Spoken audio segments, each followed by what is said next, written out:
Jamais sans la grâce, une dévotion matinale proposée par l'Église évangélique de la grâce en collaboration avec l'Institut de théologie de Cotonou.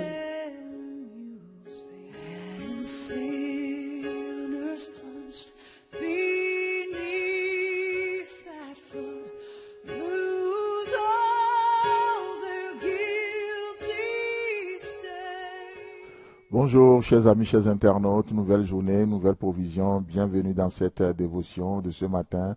Seigneur, je te rends grâce parce que tu es ce Dieu qui vient encore nous parler, tu nous montres le chemin, alors viens ce matin et corrige-nous s'il le faut, montre-nous la voie à suivre, parle à nos cœurs, ne nous laisse pas nous éloigner de toi, mais montre-nous le chemin parce que c'est ton cœur de Père que nous nous retrouvons avec toi et que nous continuons la marche. Sois béni Jésus. Amen. Ruth chapitre 2, le verset 8. Boz dit à Ruth, « Écoute ma fille, ne va pas glaner dans un autre champ, ne t'éloigne pas d'ici et reste avec mes servantes. » Amen. Alors c'est merveilleux, c'est beau ce que nous sommes en train de vivre jusqu'à présent par rapport à ce passage. Et là nous voyons les consignes que notre Dieu nous donne. Ne t'éloigne pas d'ici. D'ici, on avait parlé de la croix et nous avions aussi parlé de Jérusalem, qui est notre fondement de paix. La croix, c'est le lieu où notre âme est féconde. Jérusalem, c'est notre fondement de paix. Et hier, on avait parlé de ici en termes d'église locale, en termes de corps de Christ, mais pas universel, mais le corps de Christ local. Une localité dans laquelle Dieu, le Seigneur, nous a appelés pour le servir. Amen. Pour le servir. Et il dit, ne t'éloigne pas d'ici. Est-ce que vous pouvez déterminer là où Dieu vous appelle? Quel est votre ici? Parce que mon ici n'est pas forcément votre ici.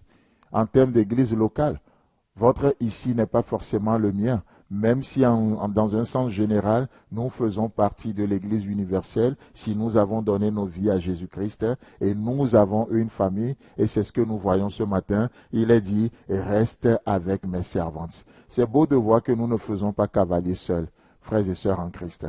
Tu ne peux pas vivre la vie chrétienne isolée comme un fou aigri dans un désert. Non, nous sommes dans une famille. Dieu nous a donné une famille. N'est-ce pas beau ça? N'est-ce pas merveilleux? Il nous a sauvés. Il a fait de nous ce que nous sommes, mais il a fait de nous un royaume de sacrificateurs. Dieu nous a introduits dans une famille. C'est pourquoi Boz dit à Ruth, « Oh Ruth, tu viens de loin, c'est vrai, mais je te donne mes servantes. Tu as mes servantes. Tu as des sœurs avec toi. Tu as une famille. Reste avec mes servantes. Arrête de vivre comme une étrangère perdu sur une terre étrangère. Non, tu as une famille, tu as des sœurs, tu as des frères. Et ça, c'est la pensée de Dieu pour nous. Et partout où nous allons aujourd'hui, Dieu nous a donné une famille, n'est-ce pas? C'est beau de voir même des gens avec qui j'entretiens des relations sur Internet, ceci, pendant des années, on ne s'est jamais vu, mais quand on parle, on sait que c'est les membres d'une même famille qui parlent. Les gens d'une même famille.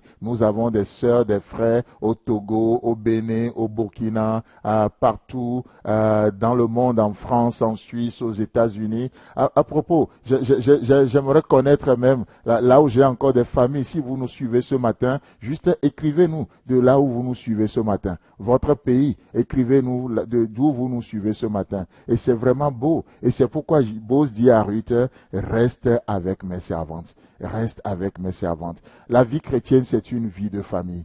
C'est une vie de famille. Alléluia. Et vous savez, Jésus-Christ où Boz va parler, Jésus-Christ, on a vu ses paroles aussi dedans, mais vous savez, ce ne sont pas des propos déplacés.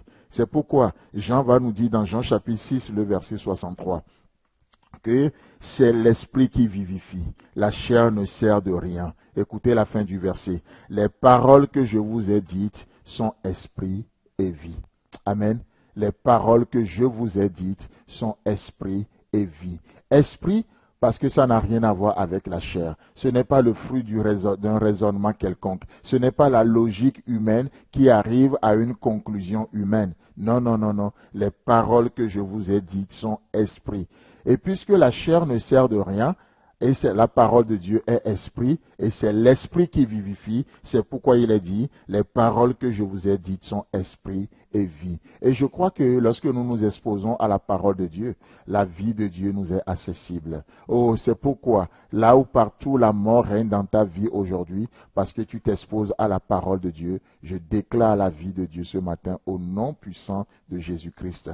Alléluia. Je déclare la vie de Dieu dans tes finances ce matin. Je déclare la vie de Dieu dans tes relations ce matin. Je déclare la vie de Dieu dans ta vie professionnelle ce matin. Je déclare la vie de Dieu sur toutes les couches de ta vie ce matin, au nom puissant de Jésus. Les paroles que vous recevez sont esprit et vie. Alors que l'Esprit de Dieu est en train d'œuvrer, alors que l'Esprit de Dieu agit, je vois la vie de Dieu qui est communiquée à quelqu'un pour la gloire du nom de Dieu ce matin. Frères et sœurs en Christ, chers amis, chers internautes, que le Seigneur vous bénisse et s'il tarde à venir, on se retrouve demain. C'est tout le temps que nous avons. Si vous avez aimé cette dévotion, parlez-en à vos amis. Parlez-leur du message de la grâce et de ce qu'il fait dans vous. Pour un sujet de prière, une question ou plus d'informations, contactez-nous. Téléphone 64 88 35 87 ou 96 42 69 05 ou par WhatsApp au 94 75 80 20.